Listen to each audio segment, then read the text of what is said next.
Hola a todos, sean bienvenidos a otra sesión más de nuestro curso de Filosofía de la Ciencia aquí en el Pensamiento en Llamas. Bueno, para dar como un pequeño preámbulo o introducción de lo que vamos a ver a continuación, me gustaría que de pronto como que nos fijáramos o prestáramos un poquito atención a, digamos, como este tipo de posturas, pensamientos o posicionamientos en donde se plantea más o menos lo siguiente. Se dice, no, pues mira, fíjate cómo está de desarrollada la ciencia, tanto en un ámbito teórico como tecnológico y a la vez metodológico para la comprobación. Y en virtud de todo esto, bueno, pues se suele concluir dentro de estos posicionamientos que como que habría que ya dejar a un lado, al menos dentro de la reflexión filosófica, el área o la materia de la metafísica, ¿de acuerdo? Y por supuesto, en virtud de todo este tipo de ideas, la pregunta aquí relevante en materia de filosofía de la ciencia, también en cuestión de metafilosofía, sobre todo de metametafísica, que son dos áreas muy particulares de reflexión, pues la pregunta aquí relevante es, oye, ¿será esto verdad de que, bueno, pues mira, la ciencia puede de entrada superar a la reflexión metafísica? Porque si la respuesta es sí, pues sí, en efecto, pues ¿qué estamos haciendo en algún sentido en filosofía? Hay mucha gente que cree que sin metafísica la filosofía no tiene ningún sentido, en fin, es un debate enorme, pero de nuevo, si la pregunta, más bien si la respuesta a esta pregunta de si la ciencia puede superar a la metafísica es afirmativa, pues gran parte de la filosofía se tendría que ir al bote de la basura, si no es que toda. Y bueno, de aquí viene este enorme debate, tanto de nuevo a nivel de metafilosofía, la reflexión dedicada a reflexionar sobre la definición, los métodos y el para qué o la finalidad de la filosofía, también a nivel de metafísica, es decir, la reflexión dedicada a cómo hacemos metafísica, para qué la hacemos y también a la noción misma de metafísica. Y en este orden de ideas para el contexto de filosofía de la ciencia, pues implica asumir algún tipo de postura particular en torno a la idea de ciencia. Si de pronto nosotros creemos que en efecto la ciencia puede superar, y por superar aquí deberíamos entender eliminar a la metafísica, ¿de acuerdo? Y pues precisamente como para que podamos analizar tipos de posturas y tipos de argumentos, y a razón de nuestro curso de filosofía de la ciencia, lo que vamos a hacer a continuación es revisar al menos tres posturas importantes o significativas dentro de esto que se conoce como el Círculo de Viena. Otros le llaman empirismo lógico, positivismo lógico. Ahorita vamos a ver qué implica estas distinciones o estas diferencias.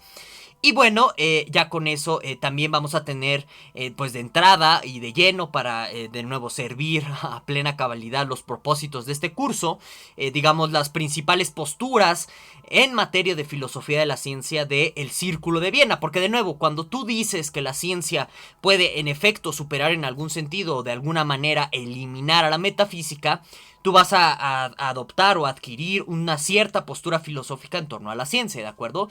Y por eso revisar estas tres posturas significativas que ahorita vamos a ver, y que bueno, pues en concreto sería la de Carnap, la de Schilling y la de von Neurath. Ahorita vamos a ver en qué consisten. Pues nosotros vamos a, digamos, a entender de una mejor manera este tipo de preguntas y también respuestas que se dan en el contexto de la filosofía de la ciencia, y también les sirve a ustedes para que sigan discutiendo y sigan analizando estas temáticas. Brevemente, ya para cerrar esta breve introducción de la presente sesión, te recuerdo que aquí abajo está la cajita de comentarios para que me dejes todas tus inquietudes, dudas, etcétera, que tengas. Y pues te invito a que me des like, porque de esta manera me ayudas a crecer muchísimo y a llegar a más personas. Entonces dale like al presente video, por favor.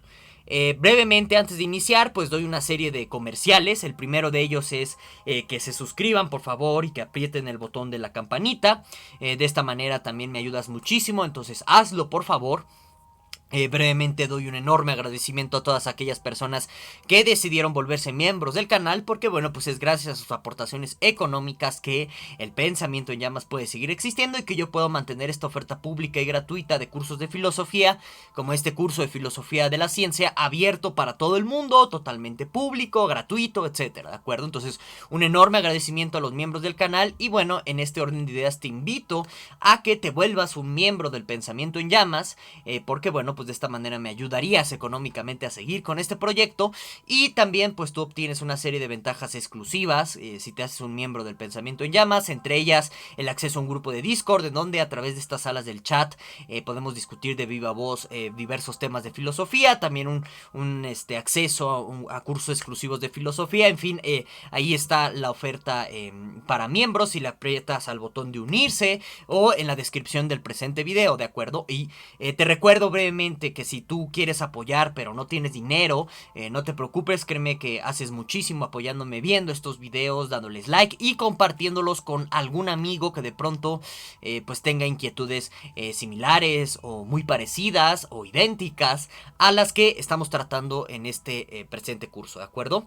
Por su parte, también te invito a que te suscribas a mi otro canal de YouTube, El Abogado en Llamas. Es un canal dedicado a la discusión y al análisis de cosas jurídicas. En este momento, por este canal de YouTube, estoy impartiendo un curso de filosofía del derecho. Por si estás interesado, te puedes dar una vuelta a este canal. En la descripción de este video te dejo el enlace a este canal, también como primer comentario destacado de este video y a su vez como super chat destacado en este chat que se despliega durante los estrenos de los videos, ¿de acuerdo?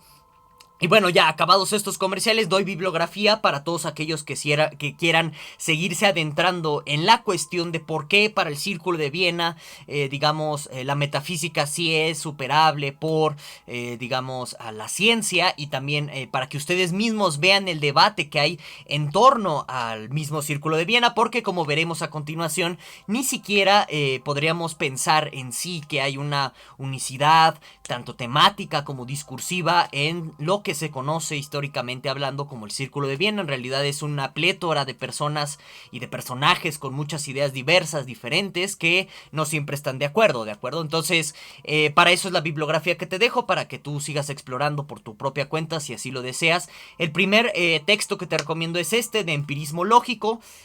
Ahorita vamos a hablar de esto, de la distinción entre empirismo lógico, positivismo lógico, como etiquetas o epítetos que se ponen cuando nos referimos a los integrantes del Círculo de Viena, no se preocupen, pero como les decía, les recomiendo este libro editado por la UAM, en donde se recopilan textos básicos o clave para que tengan una panorámica lo suficientemente rica de lo que es o lo que era el Círculo de Viena.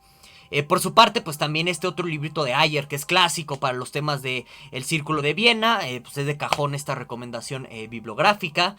Por su parte, el libro de Sattler, que es un clásico para los estudios del Círculo de Viena, más que recomendado, sobre todo porque nos habla tanto de la formación histórica de los integrantes del Círculo de Viena y también de sus principales influencias intelectuales, que eso va a ser importante para varias consideraciones que vamos a tratar ahorita. Este librito de Wittgenstein, El Círculo de Viena, es muy importante y muy especial, sobre todo por la consideración de que tanto en realidad está influyendo el Tractatus de Wittgenstein en el Círculo de Viena. Les recuerdo que hay un curso sobre el pensamiento de Wittgenstein, igual gratuito, aquí en el canal. Váyanse a la pestaña de listas de reproducción, pueden meterse a este curso del pensamiento de Wittgenstein.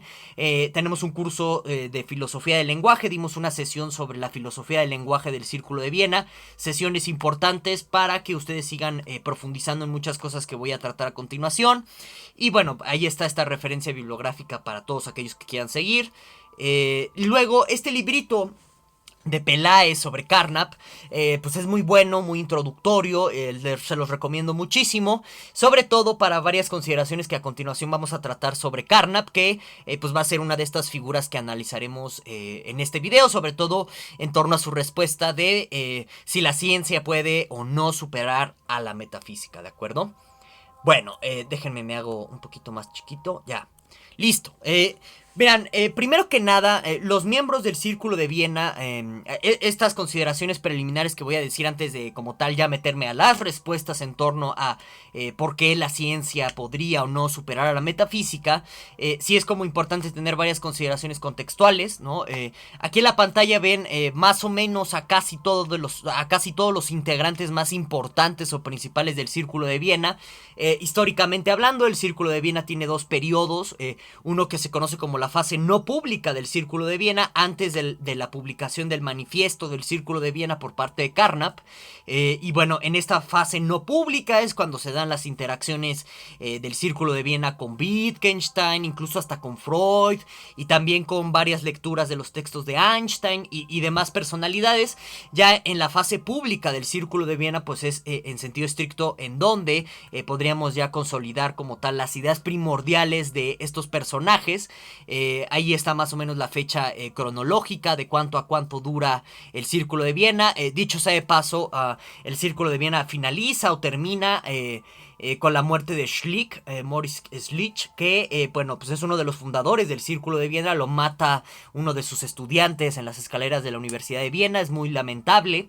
Y bueno, a partir de ese momento, pues se disuelve el círculo, más que nada por presiones, digamos, del nazismo que está comenzando a florecer en territorios de habla germana. Y pues digamos que la muerte de Schlick en sentido estricto nunca se resuelve. Mucha gente lo atribuye a un fanatismo, a un fanático, a este estudiante que estaba como fanatizado con las ideas del nazismo. En fin, hay muchas investigaciones y también muchas especulaciones al respecto. No me voy a meter tanto en eso si no me desvío. Pero bueno, algo aquí muy importante que hay que entender sobre el Círculo de Viena es, primero que nada, los personajes que conforman al Círculo de Viena son científicos, matemáticos, personas con formación en economía, en física y demás, que de pronto se les deja al mando de universidades, de departamentos de filosofía, sin saber en sentido estricto historia de la filosofía, como de pronto si lo conocería o si lo sabría un neo-hegeliano. Recuerden que en este periodo histórico muchas de las universidades, tanto de habla inglesa como de habla germana, están dominadas por los neo-hegelianos, y en este orden de ideas pues hay un psicologismo muy imperante que relativiza los fundamentos de la matemática. En fin, de esto ya hemos hablado en otros cursos, en otras sesiones. No me voy a meter tanto en eso si no me desvío, pero este contexto es importante para entender que esta gente del Círculo de Viena está entendiendo por metafísica algo muy particular, y en este sentido hay que acotar las respuestas que analizaremos a continuación de estos tres personajes que les mencionaba, Carnap, Schlick y Otto von Neurath.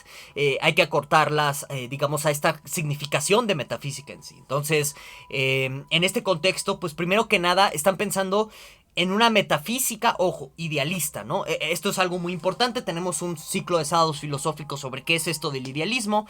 Ahí los puedes consultar. Ahorita voy a tomar otra vez la significación o la particularidad del idealismo aquí. Entonces, por metafísica hay que entender que las personas del Círculo de Viena se están oponiendo a la filosofía neo-hegeliana muy particular, que tiene una metafísica idealista muy radical. ¿De acuerdo? Primer punto. Ahora, segundo punto, también por metafísica estos personajes están entendiendo, digamos, todo lo que tiene que ver con entidades supersticiosas o sobrenaturales. O sea, lo que son brujas, duendes, hadas, madrinas, etcétera, están, digamos, también dentro de la consideración de la metafísica. Y digamos, dentro del Círculo de Viena, esto es importante mencionarlo, hay influencias marxistas, en donde también la religión se va a ver como en este sentido muy peyorativo de entenderla como metafísica del pueblo, por usar una expresión de Schopenhauer, en donde básicamente son supersticiones de carácter muy fanatizadas, dirigidas a cuestiones de brujas, ángeles, demonios, dioses, etcétera, ¿no? Entonces, esa es una significación muy importante que hay que tomar en cuenta cuando pensamos en la metafísica dentro del Círculo de Viena.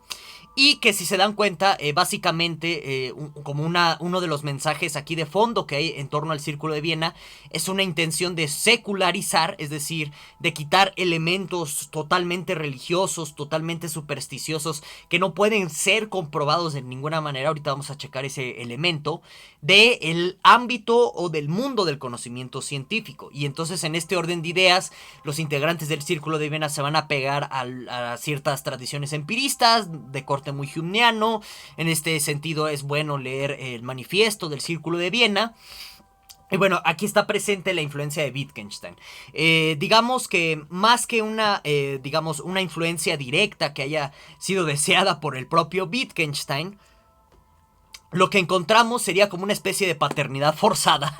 ¿Qué quiere decir esto? Bueno, que básicamente, sobre todo personajes como Carnap, utilizaron la idea de la lógica, la idea sobre todo que está presente en la proposición 6.54, que más o menos versaría en decirnos que, del Tractatus, ¿no? La 6.54 del Tractatus, que más o menos versaría en decirnos que si la filosofía quisiera decir algo, tendría que decir proposiciones de la ciencia natural.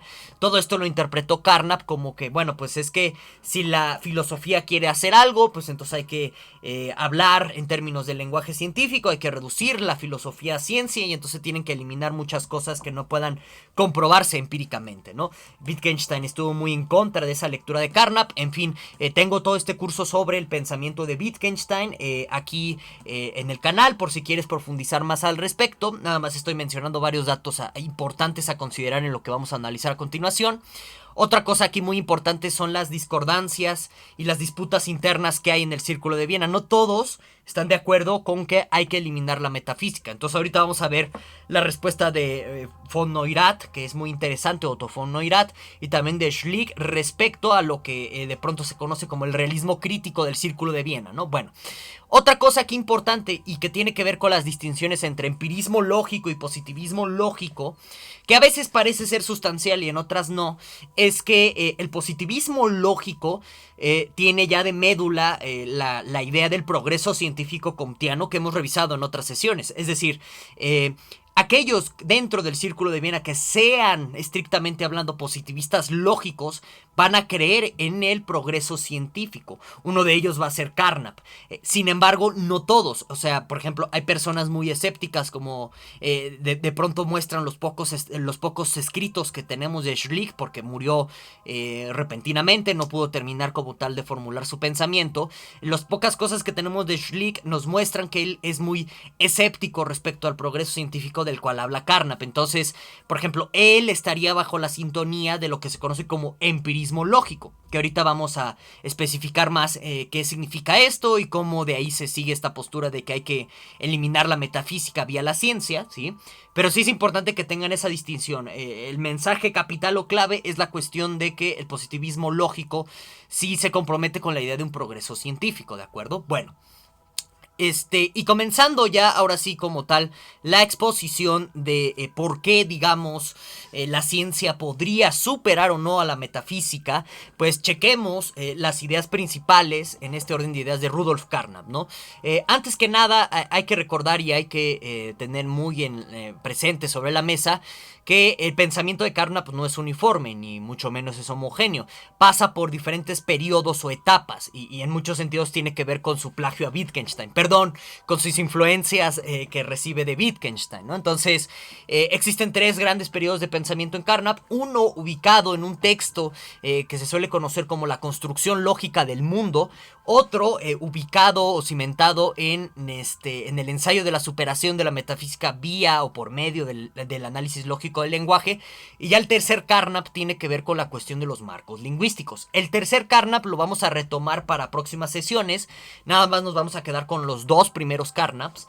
El primer Carnap, el de la construcción lógica del mundo, bueno, pues él considera o cree que efectivamente se puede construir un conocimiento del mundo o digamos un conocimiento de lo que hay sin ningún tipo de metafísica presupuesta. Y bueno, ¿cómo se haría? Pues básicamente lo que va a hacer Carnap en la construcción lógica del mundo es partir de algo que se conoce como los cuasi-objetos, que ya ahorita vamos a ver cómo se transforman en proposiciones protocolares o de observación en Carnap.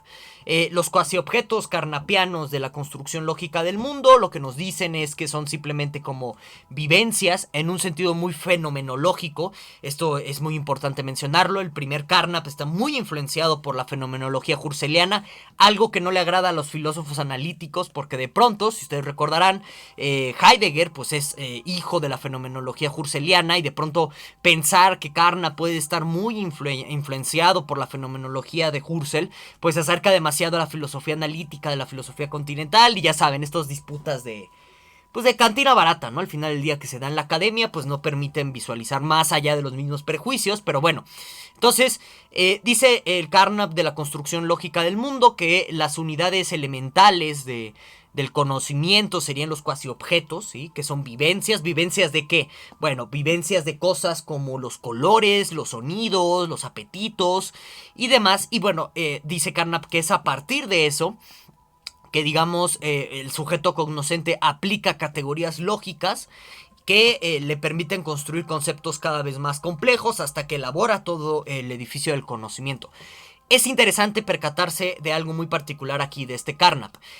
Su primera tesis de doctorado, porque escribió dos, la primera tesis tiene que ver con un estudio muy kantiano de qué es el espacio de Riemann, y en este orden de ideas, pues el primer Carnap, si se dan cuenta, está rescatando el proyecto del sujeto trascendental kantiano, ¿no? O sea, básicamente las categorías trascendentales que aparecen en la crítica a la razón pura se van a transformar a la lógica simbólica proposicional, ¿no? Muy primitiva en términos del lenguaje formal que ya tenemos hoy contemporáneamente, que, bueno, pues en ese orden de ideas el proyecto de la construcción lógica del mundo de Carnap es un neocantianismo puro. O sea, lo que quiere hacer Carnap es fundamentar las categorías kantianas en lógica desde los cuasi objetos, y de esta manera cree Carnap que se elimina cualquier tipo de metafísica.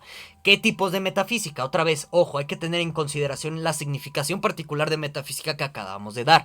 Lo que tiene que ver con el hegelianismo y lo que tiene que ver con la superstición religiosa de duendes, brujas, hadas, fantasmas, hombres lobos, etcétera. Desde las, digamos, las vivencias elementales, que son los cuasi objetos, dentro del primer Carnap, y mediante la aplicación de estas categorías lógicas, ya con un lenguaje formalizable, se construye, digamos, un conocimiento objetivo por un lado, y también un conocimiento, pues que proviene directamente de la empiria y no de cuestiones metafísicas. Y digamos que va a haber dentro de la construcción lógica del mundo métodos de reducibilidad de, digamos, enunciados complejos a proposiciones cada vez más simples, que remiten en última instancia a los cuasi objetos. Y estos métodos de reducibilidad para el primer Carnap, dice él que tienen que compaginar con los métodos de verificación empírica en las ciencias naturales. Entonces, esta es una forma en que Carnap justifica el cómo la ciencia puede eliminar por completo a la metafísica. Te agarras la epistemología de los cuasi objetos, te agarras estas relaciones de reducibilidad entre proposiciones de complejas a simples, ¿sí? Y claro, estas relaciones tienen que compaginar con las metodologías científicas, y de esta manera ya eliminaste a la metafísica. Esa es la primera respuesta que dará Carnap. Ya cuando estamos en el ensayo de la superación de la metafísica por medio del análisis lógico, se parece mucho este segundo Carnap al primero, nada más que con una gran diferencia, que tiene que ver con las proposiciones protocolares. Algo que Carnap nunca va a poder solucionar dentro de su teoría de la construcción lógica del mundo es la naturaleza de los cuasi objetos, porque si ustedes se dan cuenta y se pueden analizar con mucho detalle, un cuasi objeto no parece ser como tal una unidad empírica que nos cae a los sentidos o una cosa así por el estilo, sino que más bien parece un presupuesto ontológico respecto a qué tipo de entidades existen en realidad como fuente primaria del conocimiento. No hay manera ni siquiera de comprobar en primera instancia qué son los cuasi objetos. Entonces, en este orden de ideas, Carnap tiene muchos problemas y termina sustituyendo los cuasi objetos por las dichosas proposiciones protocolares. Ahí este segundo Carnap, que está en el ensayo de la superación de la metafísica por medio del análisis lógico del lenguaje, se conforma con simples enunciados de observación, como por ejemplo, el cielo es azul, la sal sabe rica. Estos serían enunciados de observación que tienen que ver con la experiencia directa del sujeto. Entonces, mediante, digamos, el análisis lógico, dice Carnap, ya el segundo Carnap, se va, igual es la misma idea, tú puedes ir construyendo proposiciones más complejas, ¿de acuerdo? Y estas proposiciones tienen que compaginar con los métodos de las ciencias naturales, y entonces esta es una segunda manera, o una segunda respuesta que da Carnap de cómo eliminar la metafísica vía la ciencia.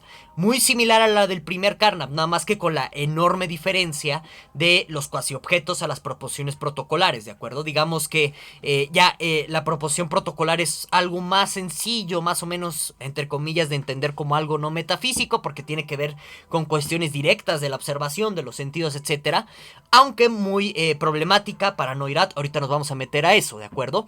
Bueno, entonces, esta es la manera, en términos muy generales, en que Carnap nos diría que precisamente la metafísica puede ser desaparecida o superada por la ciencia, aunque tienen estas respuestas clásicas de Carnap muchos problemas, con el principio de verificación, por ejemplo, que en última instancia lo que va a constantemente presuponer Carnap, tanto el primero como el segundo, es que toda la proposición que tú construyas desde los enunciados protocolares o los cuasi objetos tengan en última instancia un modo de verificarse en la experiencia, ¿de acuerdo? Entonces, de lo contrario serían sin sentidos. Esta es la manera particular y tergiversada en que interpretó Carnap la cuestión del sinsentido dentro del Tractatus, que con Wittgenstein tiene que ver con cosas todavía más abstractas, más generales, la picture theory, etc. Ahí está ese curso de Wittgenstein por si te quieres remitir. Y bueno, tiene muchos problemas esto que está diciendo Carnap, problemas que iremos analizando en otras sesiones, sobre todo cuando nos metamos con Quine y su ensayo de los dos dogmas del empirismo, ¿de acuerdo? Bueno, ahora, otra respuesta que se da en el Círculo de Viena, que precisamente rivaliza en muchos aspectos, aunque también va de la mano con las ideas tanto del primer Carnap como del segundo Carnap, serían las ideas de Schlick respecto a cómo la ciencia puede superar a la metafísica. Entonces aquí la idea de Schlick tiene que ver directamente con lo que se puede denominar, y ojo, esto hay que tomarlo con muchas pinzas porque de nuevo Schlick murió muy joven, no le dio tiempo de terminar de elaborar su doctrina, o que ese es un terminajo muy, muy feo, digamos, su teoría filosófica sobre cómo funcionaría la verdad, ¿de acuerdo? Pero lo cierto es que Schlick, por supuesto, basándose mucho en el Tractatus, no olviden que el Tractatus es antecedente de algo que se conoce como la teoría de la verdad tarskiana. Lo que encontramos en Schlick es como algo también muy primitivo o muy primigenio, no tan elaborado, de la teoría de la verdad tarskiana, que esto se suele conocer como realismo crítico, así entre comillas, tiene una acepción muy particular. Y bueno, básicamente versa Schlick en decirnos, y es interesante porque parece que Schlick también se está adelantando un poco como a las objeciones que después se le van a meter al principio de verificación y también a la cuestión de los dos dogmas del empirismo presentes en Quine. Pero Schlick empieza como a adelantarse a todo esto diciendo, ¿sabes qué? Es que, por un lado, no todo, digamos, en cuestiones de lenguaje va a poder verificarse empíricamente como de pronto desea Carnap, ¿de acuerdo?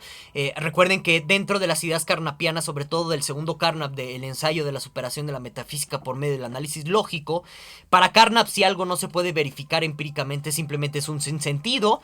Entonces la poesía, la metafísica, la literatura y muchas cosas que de pronto no nos hablan de cosas textuales, por así decirlo, que se pueden verificar empíricamente, van a ser un sinsentido. Schlick ve que esta es una posición muy radical y dice, es que por un lado, mira, no podemos presuponer que existe algo así como una verdad absoluta per se en ciencia. Schlick es muy consciente de eso, y por eso él como tal no es un positivista lógico, es un empirista lógico. Lo que va a terminar por decirnos Schlick es que, mira, el principio de verificación tiene que ser relativo solamente a ciencia, y en realidad el verdadero debate es sobre por qué la ciencia ha de ser nuestra mejor teoría explicativa, no tanto sobre por qué no todos los enunciados los terminamos reduciendo a proposiciones científicas, de tal suerte que lo que no se pueda reducir pues caerá en el sinsentido. Entonces el realismo crítico de Schlick nos versa en decirnos, mira, es que la verdad empírica solamente aplicará para ciertos contextos muy específicos, y en este sentido no todo va a poder ser transformable a un discurso científico per se, y de tal suerte que no necesariamente será un sinsentido aquello que no se pueda transformar en un discurso per se. Schlick tiene ensayos de ética y en ese sentido también él está pensando en las proposiciones éticas. Él cree, al igual que el primer Wittgenstein, que la ética no es reducible a enunciado científico, pero no por eso va a decir que son sinsentidos los enunciados éticos, ¿de acuerdo? Entonces, en este orden de ideas, Schlick nos va a decir que sí, la ciencia puede superar a la metafísica solamente en ciertos ámbitos. ¿En qué ámbitos? En los ámbitos explicativos de la ciencia natural. O sea que en la ciencia natural la metafísica no tiene nada que decir, porque básicamente sus enunciados no tienen un método de verificación, no necesariamente verdad por correspondencia. Schlick se queda con que no tienen un método de verificación y por lo tanto pues no sabemos de qué hablan en sí los enunciados de la metafísica. Cosas como, no, pues es que existe el primer motor. Schlick va a decir, mira, es que eso no puede ser verificable. Y si nosotros aceptamos que la ciencia natural es la única que habla sobre los hechos o sobre lo que existe en la realidad, pues eso del primer motor no habla de la realidad y se acabó, ¿de acuerdo? Eso es lo que va a decir Schlick, pero va a decir, a lo mejor estas cosas como el primer motor tienen significado, tienen sentido, pero para otros contextos. El religioso, el poético, el sentimental, pero no para una cuestión descriptiva de la realidad, ¿de acuerdo? Entonces, de esta manera Schlick, como les digo, tiene una postura carnapiana un poco más moderada, pero afirmativa sobre la superación de la metafísica vía la ciencia en términos de acotar, digamos, el discurso científico solamente a la cuestión de decirnos qué es la realidad y, digamos, no comprometerse, como de pronto sí lo hizo Carnap, de reducir todo lo que pueda de ser de valor verdadero, todo lo que tenga un valor de verdad, pues verdadero, valga la redundancia, a puro discurso científico. No va a ir a esas magnitudes Schlick. Y bueno, nada más se va a quedar en este sentido de como depurar, si se dan cuenta, está nada más la superación de la metafísica por medio de la ciencia en el Schlick se entiende ya en un sentido más de depuración. Es un conjunto de ideas muy interesante que les digo, pues se quedan incompletas porque lo matan, ¿no? Pero bueno. Y ya por último, para terminar, digamos, el ejercicio dialéctico que estamos aquí exponiendo, sería, digamos, las ideas que tiene von Neurath en torno a el positivismo lógico. Para empezar, Neurath va a estar en contra de Carnap. O sea, para él no se puede eliminar la metafísica de la ciencia. Es interesante, él se va a adelantar a muchos pensadores después dentro de la historia de la filosofía analítica. Él nos va a decir que en realidad la metafísica, digamos, buena, ¿no?, entre comillas, o correcta, que tiene la ciencia es la del fisicalismo. Es decir, que la metafísica que uno tiene que asumir como cierta es la que se presupone en la física, en pocas palabras, ¿de acuerdo? Entonces Neurath dice, no, la ciencia sí tiene metafísica, sería en concreto la de la, pues sí, la de la física contemporánea, no la de pues, Aristóteles y más que nada la versión ahí manoseada de los medievales del siglo VIII, siglo XIII, no estamos hablando de esa física, estamos hablando de la física contemporánea en este orden de ideas. Mach, que es una figura que influye mucho en el Círculo de Viena, tiene una influencia directa en von Neurath. Mach es en este sentido alguien que está proponiendo algo que se conoce como física relacional y digamos que el fisicalismo de Neurath, es decir, este tipo de presupuesto metafísico que más o menos nos diría que lo único que existe en última instancia en la realidad son átomos y que de los átomos se construye todo lo demás o deviene todo lo demás, pues es algo que acepta a Neurath como verdadero y utiliza a Carnap para criticarlo. En este orden de ideas, digamos que es como la oveja, así por así decirlo, negra del Círculo de Viena. Se dice, o bueno, él mismo se asumía como un pensador marxista. Esto es algo de mucho debate, pero también como que está tratando Neurath de rescatar la importancia de la religión, la importancia de la literatura en ámbitos de reflexión para superar o romper ideologías. Entonces ahí se ve como el marxismo de Neurath. Pero, pues en pocas palabras, lejos de ser una respuesta afirmativa de si la ciencia puede o no superar a la metafísica, aquí lo que va a terminar por decir Neurath es que no, las dos cosas se necesitan mutuamente. Por un lado, en el ámbito explicativo, la ciencia va a necesitar de una metafísica, en concreto la fisicalista, para poder explicar cosas como, por ejemplo, cómo se forman moléculas como la del agua, cómo interactúa el viento, moviendo las hojas. Necesita de procesos físicos para explicar todo lo que está aconteciendo a nuestro alrededor. Y por eso la ciencia en términos de explicación requiere de la física y de su metafísica, ¿de acuerdo? Entonces, con esto pues se completaría, digamos, el ejercicio dialéctico que les acabo de exponer. Hasta aquí llego yo, espero que les haya gustado el presente video, no olviden darle like para que de esta manera yo crezca y pueda llegar a más personitas. No olviden dejarme todas sus dudas, críticas y comentarios aquí abajo. Sin más, nos vemos hasta la próxima semana.